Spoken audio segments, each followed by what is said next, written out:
My name is Patrick van der Valk. I am the Director of Marketing at Archimedes, and I'm responsible for all the marketing activities within the company. Archimedes is a healthcare modeling company. We basically created a mathematical model of human physiology, diseases, and the healthcare system. That allows us to do virtual clinical trials.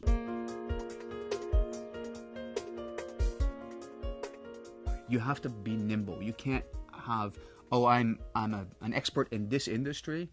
I only know this industry. No, I think industries change, especially the targets change. And I think you just have to sort of use your logic and read up on the industry that the startup is in. But I think most entrepreneurs that go into the role of a marketing consultant have that type of sort of wide vision and not just be buried into one way of doing things. The end game for any VC is there has to be a return on investment. There has to be a clear path for the investment. So it's a good business plan that actually makes sense.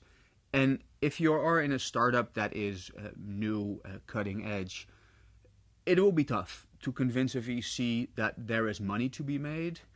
But if you show adoption, if you bootstrap it and you do it in the garage, the proverbial garage, for a couple of years, you show that there's adoption and you have a strong plan, I think that's what the VCs are looking for.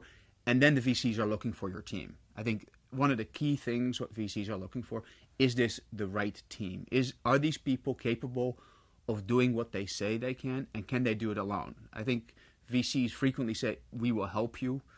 I think that's nice, and they will help you to a point, but definitely not as much as the entrepreneurs think they will help, because VCs are very spread out. They have a bunch of investment. They will help, but I think it still has to come from the startup team that actually does the work and make sure that things happen properly.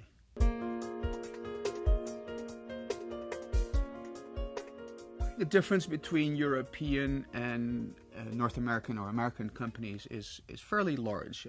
US has a big advantage, is that you got 300 million people speaking the same language, having the same infrastructure, more or less having the same culture.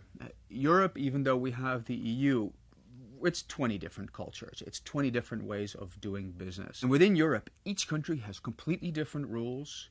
And for a pharmaceutical company, it's basically you have to apply within Germany, you have to apply within Spain, you have to apply within the UK, and the rules are constantly changing. So it's very difficult for those countries, for those companies, to have a consistent way of getting in front of the consumer. Whereas in the US, once it's past the FDA, you suddenly have these 300 million people that you can cater to. And in Europe, that's just much more difficult.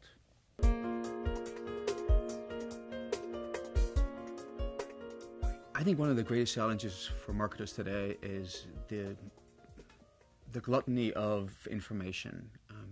At this point, everybody has figured out that there's many ways to get in front of the customer, and the customer is not listening anymore. The customer, I think, is overwhelmed with the emails, the websites, the posters, the banners, you name it.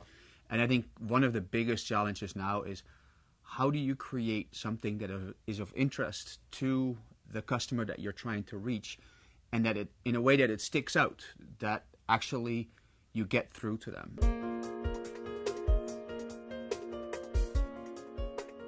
When you make the decision, I want to use social media, you have to have a plan. You have to understand why you're doing it. What we tweet about is news from the industry. The way we collect it is we set up RSS feeds, we do all kinds of behind-the-scenes setups so that every day I can look at what's going on in our world, and if there's something that I think is of interest to the people that we're trying to target, it's truly just a click, and within a couple of minutes, this is posted.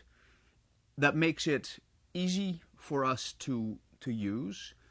It fits within the plan, and we knew from the start that after the setup, it won't take much effort. It's key for marketeers to really try to make every message of value to your target, to the people that you're reaching. Make sure that you're not just like touting yourself in the chest and going, look at how great we are. Have something in there for them.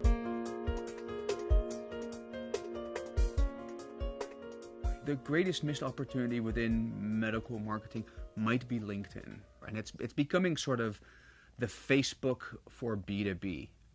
People connect much more on a business level within LinkedIn than they do within Facebook. LinkedIn groups, for example, is a great way to engage with your potential target. And advertising, LinkedIn advertising to people that belong to a specific group is a very good way to get in front of almost exactly the target that you're looking for, because within LinkedIn you can really target your ads. So I think, and I don't know the stats behind it, but my gut feel is that LinkedIn is still underutilized when it comes to the medical marketing.